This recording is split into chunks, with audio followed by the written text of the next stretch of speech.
નમસ્તે વિદ્યાર્થી મિત્રો, આપણે આગળના વિડીયોમાં જોયું કે ઘન વિશેની આપણે પ્રાથમિક માહિતી મેળવી કે ઘન કોને કહેવાય, ઘન કેવી રીતે અલગ પડે છે બધાથી, ઘનના પ્રકાર કઈ રીતે પડે છે અને ઘનને કઈ રીતે તમે પ્રવાહી અને વાયુથી અલગ કરી શકો છો.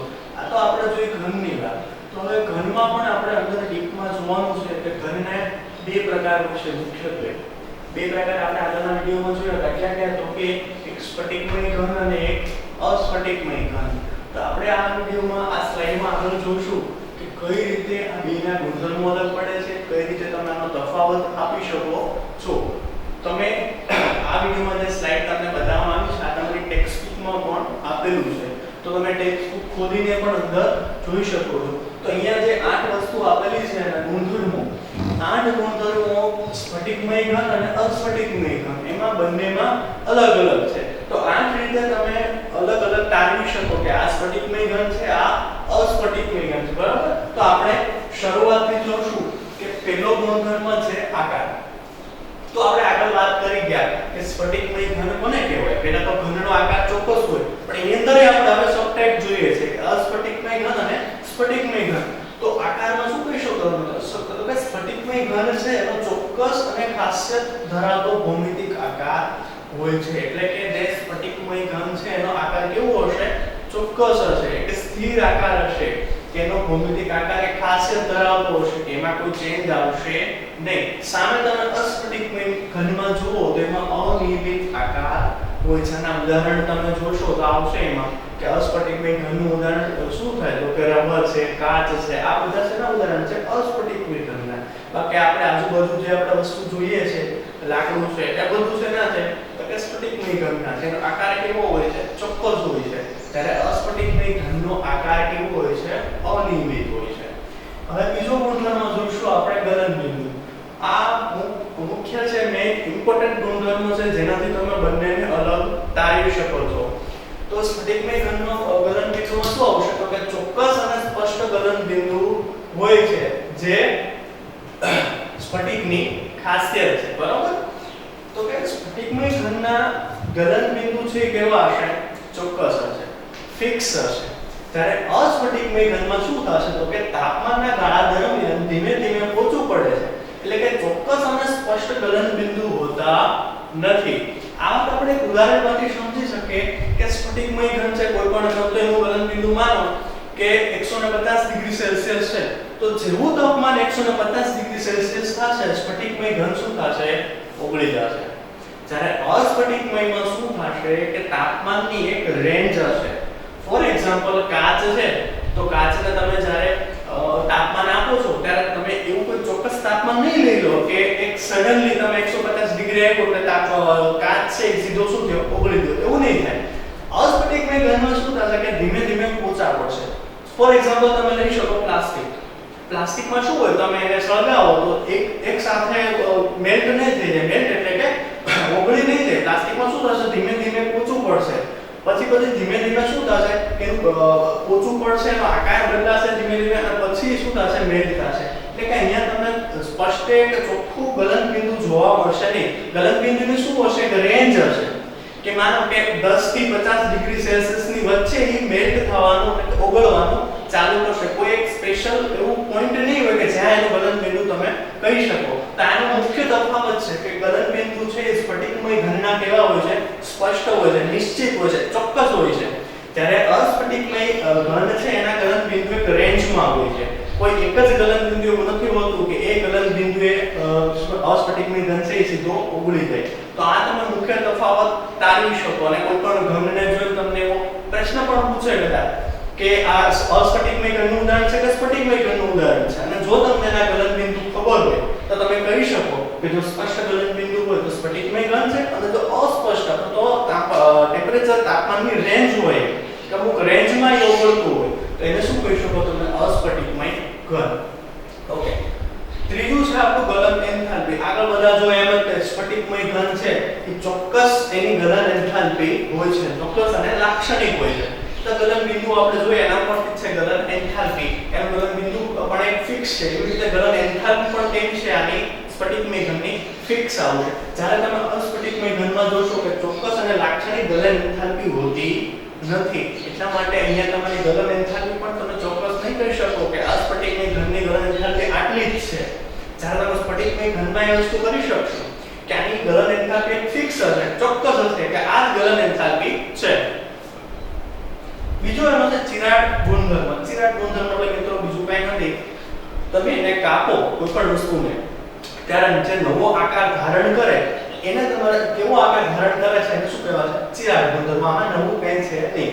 તો સ્ફટિકમય ઘનમાં જોશો તમે કે ચપ્પા જેવા ધાર ધરાવતા સાધન વડે તમે સ્ફટિકમય ઘનને બે ભાગમાં વહેંચશો તો જે નવો સપાટી મળશે, નવો જે ભાગ મળશે એ પોચી હોય છે, એટલે કે મૂળ જેવી જ જણાય છે. આ મુખ્ય એનો ચિરાડ ગુણધર્મ છે કે સ્ફટિકમય ઘનને તમે કાપશો ત્યારે જે બે નવી સપાટી તમને મળશે એ કેવી હશે? પોચી હોય છે અને મૂળ સપાટી જેવી જ હશે.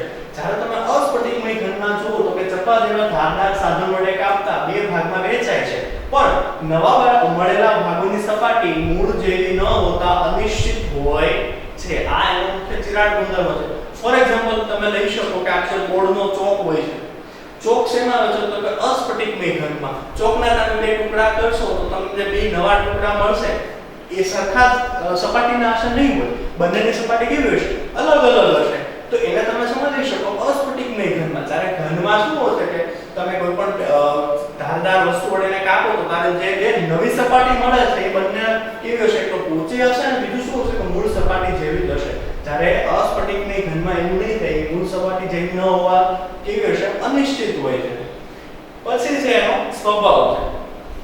તો જે સ્ફટિકમય ઘન છે ને આપણે સાચા ઘન પણ કહેવાય છે અને અસ્ફટિકમય ઘન છે કેવા છે? આભાસી ઘન અથવા તો અતિશય ઠંડા કરેલા પ્રવાહી હોય છે. આ મુખ્ય ગુણધર્મો છે મિત્રો, યાદ રાખજો. એક માર્કમાં પૂછાય પણ છે કે સ્ફટિકમય ઘનને કેવા ઘન કહેવાય છે? તો સ્ફટિકમય ઘનને કેવા કહેવાય? તો કે સાચા ઘન કહેવાય છે. જ્યારે અસ્ફટિકમય ઘનને કેવા કહેવાય છે? આભાસી ઘન અથવા તો ઇંગ્લિશમાં કહીએ તો સ્યુડો સોલિડ પણ એને કહેવાય છે. અને બીજું એવું છે કે અતિશય ઠંડા કરેલા પ્રવાહી હોય છે. તમે આને કાચનું ઉદાહરણ પણ લઈ શકો છો. કાચને કેવો કહી શકો? તમે આભાસી ઘન કહી શકો છો. તો અતિશય ઠંડા કરેલા પ્રવાહી એટલે કે કાચ હોય છે. બરાબર? તો કાચ શેનું એક્ઝામ્પલ છે? અસ્ફટિકમય ઘનનું એક્ઝામ્પલ છે. પછી આ મુખ્ય મેઇન પોઈન્ટ છે કે ઘટક કણોની ગોઠવણીનો ક્રમ. ઘટક કણો આપણે જોઈ ગયા કે જેના એકથી વધારે કોઈ પણ કણો ભેગા થઈ અને એક નિશ્ચિત આકારની સ્ટ્રક્ચર બનાવતા હોય તો એ જે કણ છે એને શું કહેવાય? એનો ઘટક કણ. આપણે ઈંટનું એક્ઝામ્પલ લીધું હતું તો કે આપણે ઘર માટે ઘટક કણ કેવો હોય તો કોને લઈ શકીએ? તો કે ઈંટને. કારણ કે એક કરતા વધારે ઈંટો એક સરખી રીતે ગોઠવાય ને એક આખો એક આકાર મેળવો ચોક્કસ એને આપણે ઘર કહીએ છીએ. તો કોના દ્વારા બને? તો કે ઈંટ દ્વારા. તો ઈંટને શું કહેવાય? એનો ઘટક કણ. એવી જ રીતે બધા ઘરમાં પણ એક ચોક્કસ ઘટક કણોની ગોઠવણી હશે. તો સ્ફટિકમય ઘન છે એમાં ઘટક કણોની કેવી હશે? લાંબા ગાળા સુધી ક્રમિક હશે. આપણે આગળ વાત કરી કે નિયમિત ગોઠવણી કહેવાય. બરાબર? ઘટક કણોની ગોઠવણી તમે કહી શકો સ્ફટિકમાં કેવી હોય? નિયમિત હોય. એક શબ્દમાં અસ્ફટિકમય કેવું હોય તો કેવું હોય? અનિયમિત હોય. અથવા તો ટૂંકા ગાળા સુધી જ ક્રમ જળવાય છે. જેવા તમે થોડાક આગળ વધશો એટલે એનો અનિયમિત થઈ જાય છે. તો આના માટે તમે એક્ઝામ્પલ એવું લઈ શકો કે કોઈ પણ સ્ફટિક ઘન છે એમાં તમે ઘટક કણોની ગોઠવણી જુઓ તો ચોક્કસ હશે કે AB પ્રકારના હોય તો AB ઇન્ફિનિટી સુધીની ગોઠવણી કેવી હશે? ચોક્કસ હશે કે A પછી B આવે છે તો B પછી A જ આવશે, A પછી B જ આવશે. જ્યારે અસ્ફટિકમય ઘનમાં જુઓ તો ટૂંકા ગાળા સુધી જળવાય છે. એટલે માનો કે થોડાક સુધી AB ચાલે, વળી પાછા A થવા મળે, B થવા મળે. તો આ શું થયું? એની ગોઠવણીમાં એક ક્રમ જળવાતો નથી. તો આ એનો મુખ્ય તફાવત છે. ત્યાર પછી તમે જોશો કે તાપમાનની અસર તો ગરમ કર્યા પછી ઠંડુ પાડતા મળતો આલેખ એટલે કે તાપમાન વિરુદ્ધ સમયનો જે વક્ર છે એ મળતો નથી. સ્ફટિકીકરણના કરતા તાપમાન નિશ્ચિત રહે છે. આ એક ખાસ યાદ રાખજો. આ પોઈન્ટ એક માર્કમાં તમને MCQ માં પૂછાય છે કે જે સ્ફટિકમય ઘન હોય છે એમાં તાપમાન વિરુદ્ધ સમયનો વક્ર છે એ મળતો નથી. જ્યારે અસ્ફટિકમય ઘનમાં કરશો તો કે ગરમ કર્યા પછી ઠંડુ પાડતા મળતો આલેખ તાપમાન વિરુદ્ધ સમયનો આલેખ છે વક્ર ઈ મળે છે. બરાબર? સ્ફટિકીકરણ કરતા તાપમાનનો ગાળો મળે છે. આમાં એક ગાળો મળશે તમને, જ્યારે સ્ફટિકમયમાં એક પોસિબલ નથી. એટલે ખાસ યાદ રાખજો કે તાપમાન વિરુદ્ધ સમયનો વક્ર શેમાં મળે છે અને શેમાં નથી મળતો. તો કે સ્ફટિકમય ઘનમાં મળે છે, અસ્ફટિકમય ઘનમાં નહીં મળે. અને એના પછી છેલ્લો ગુણધર્મ જોઈએ આપણે, આઠમો ગુણધર્મ, તો કે તેમની વિદ્યુત વાહકતા, ઉષ્મીય વાહકતા, યાંત્રિક સામર્થ્ય અને વક્રીભવનાંક જેવા ગુણધર્મો જુદી જુદી દિશામાં જુદા જુદા હોય છે. આ સૌથી કન્ફ્યુઝિંગ પોઈન્ટ છે બધા માટે. બધા એવું કહે છે કે આ પોઈન્ટ સમજાતો નથી, આ પોઈન્ટમાં નવું કશું નથી. અહીંયા તમે જુઓ તો કે તમે જુદી જુદી દિશામાં જાઓ તો આ બધા જ આ ભૌતિક ગુણધર્મો તમે ફિઝિક્સમાં પણ જોયો છે, વક્રીભવનાંક છે, વિદ્યુત વાહકતા છે, ઉષ્મીય વાહકતા છે, આ બધા તમે જુદી જુદી દિશામાં જાઓ એ બધા ગુણધર્મો કેવા હોય છે? જુદા જુદા હોય છે. ત્યારે અસ્ફટિકમય ઘનમાં શું હશે કે તેમની વિદ્યુત વાહકતા, ઉષ્મીય વાહકતા, યાંત્રિક સામર્થ્ય, વક્રીભવનાંક જેવા ગુણધર્મો છે બધી જ દિશામાં સરખા હોય છે. આને આપણે સમજી કેવી રીતે શકીએ?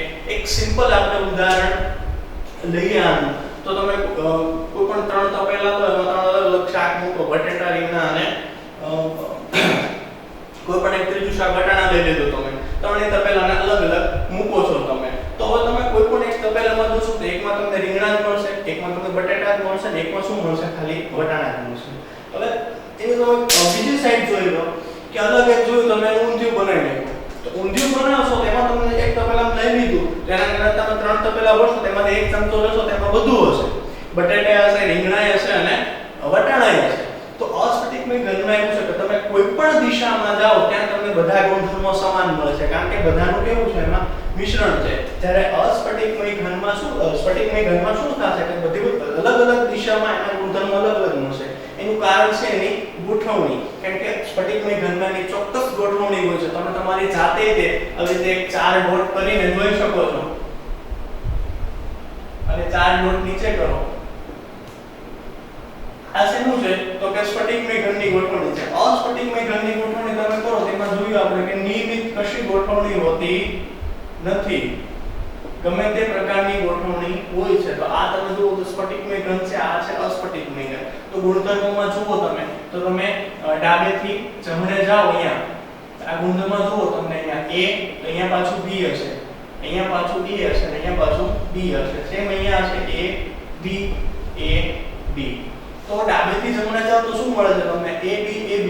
એવી જ રીતે તમે કદાચ અહીંયાથી ઉપરથી નીચે જાઓ તો અહીંયા તમને શું મળે? જો A અને A, અહીંયા તો પાછા સમાન થઈ ગયા.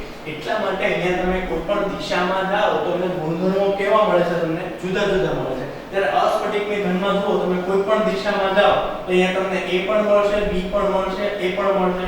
હવે તમે કદાચ ઉપરથી નીચેની દિશામાં જાઓ તો અહીંયા તમને A પણ મળશે, B પણ મળશે. તો અહીંયા એટલા માટે અસ્ફટિકમય ઘનમાં જુદી જુદી દિશામાં એના જે ભૌતિક ગુણધર્મો છે એ બધી જ દિશામાં સરખા હોય છે.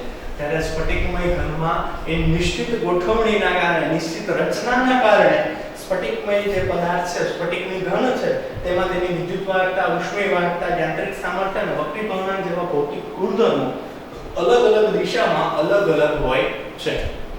તો મિત્રો આ આપણે જોયું સ્ફટિકમય ઘન અને અસ્ફટિકમય ઘન. હવે આપણે આગળ જોશું કે સ્ફટિકમય ઘનમાં પણ ઘણા બધા પ્રકાર છે, પણ આ તફાવત તમારે વાંચી લેવાનો છે, સમજી લેવાનો છે. આ મોસ્ટ ઇમ્પોર્ટન્ટ છે. આ તમને એક્ઝામમાં પણ પૂછાય છે, સીધો પ્રશ્ન પૂછાઈ જાય છે કે તફાવત આપો સ્ફટિકમય ઘન અને અસ્ફટિકમય ઘન. તો તમારે 8 મુદ્દા લખવા પડે. આમાં કોઈ ગોખવા જેવું નથી, સમજવા જેવું છે. સ્ફટિકમય ઘન છે તમે એક જ આમ જોઈ લો કે આનું ચોક્કસ હોય બધું, જ્યારે અસ્ફટિકમય ઘનમાં અચોક્કસતા હોય છે, અનિયમિતતા હોય છે. અને આ છેલ્લો ગુણધર્મ મહત્વનો છે કે એની જુદી જુદી દિશામાં એના ગુણધર્મો સ્ફટિકમયમાં તમને શું મળશે? જુદા જુદા. જ્યારે અસ્ફટિકમયમાં કેવા મળશે? સમાન મળશે. તો આપણે જોયું સ્ફટિકમય ઘન અને અસ્ફટિકમય ઘન. તો પહેલા લેક્ચરમાં આપણે જોયું કે ઘન શું કહેવાય છે, ઘનના પ્રકાર કેવી રીતે પડે છે. તો કે આપણે જોયું કે ઘનમાં શું એક ચોક્કસ ગોઠવણી હોય એને શું કહેવાય? ઘન કહેવાય છે. જ્યારે પ્રવાહી અને વાયુમાં એની ચોક્કસ ગોઠવણી હોતી નથી. પછી આપણે આગળ જોયું કે ઘન છે એ પ્રવાહી અને વાયુ કરતાં કઈ રીતે અલગ પડે છે. તો કે ઘન છે એ પ્રવાહિતાના ગુણધર્મોને કારણે બંનેથી અલગ પડે છે. ઘનમાં પ્રવાહિતા હોતી નથી, જ્યારે વાયુ અને પ્રવાહીમાં પ્રવાહિતા હોય છે. એના લીધે જ વાયુ અને પ્રવાહીને દ્રવ્ય કહેવાય છે, ત્યારે ઘનને દ્રવ્ય કહેવાતું નથી. એના પછી આપણે આગળ જોયું કે એનું રસાયણ વિજ્ઞાન, બરાબર. ઘન અવસ્થાનું રસાયણ વિજ્ઞાન કોને કહેવાય? તો કે ઘનના ગુણધર્મોની ચર્ચા કરો છો જે એને જ એનું શું કહેવાય? એના રાસાયણિક ગુણધર્મોની ચર્ચા કરો એનું રસાયણ વિજ્ઞાન કહેવાશે. એમાં તમે ચેન્જ કરી અને તમારી જોઈતી નવી પદાર્થ બનાવી શકો છો. એના પછી આપણે જો આગળ જોયું કે ઘનના પ્રકાર. તો ઘનના મુખ્યત્વે કેટલા પ્રકાર છે? 2 પ્રકાર છે, સ્ફટિકમય ઘન અને અસ્ફટિકમય ઘન. તો એ આપણે અહીંયા જોયા સ્ફટિકમય ઘન અને અસ્ફટિકમય ઘન. સ્ફટિકમય ઘનના આપણે આગળ પ્રકાર જોશું, મતલબ પેટા પ્રકાર ઘણા પ્રકાર છે સ્ફટિકમય ઘનના, બરાબર? તો એ આપણે આગળના વિડિયોમાં જોશું. પણ આજ માટે તમારે અહીંયા આ વિડિયોને તમે પુશ કરી અને આનો સ્ક્રીનશોટ લઈ શકો છો, તો તમે સાથે સાથે નોટ્સ બનાવો તો કાંઈ પ્રોબ્લેમ નથી. પણ અહીંયા જો તમારે આનો પુશ કરી અને સ્ક્રીનશોટ લઈ લો તો તમને પછી આગળ વાંચવામાં સરળતા રહે. અને આ ચેનલને જો તમે સબસ્ક્રાઇબ ના કરી તો સબસ્ક્રાઇબ કરી લો અને નોટિફિકેશન ખાસ ઓન કરજો, એટલે કે જેવો નવો કોઈ વિડિયો આવે તરત તમને નોટિફિકેશન મળે કે આ ચેનલ ઉપર એક નવો વિડિયો અપલોડ થયેલ છે. Thank you.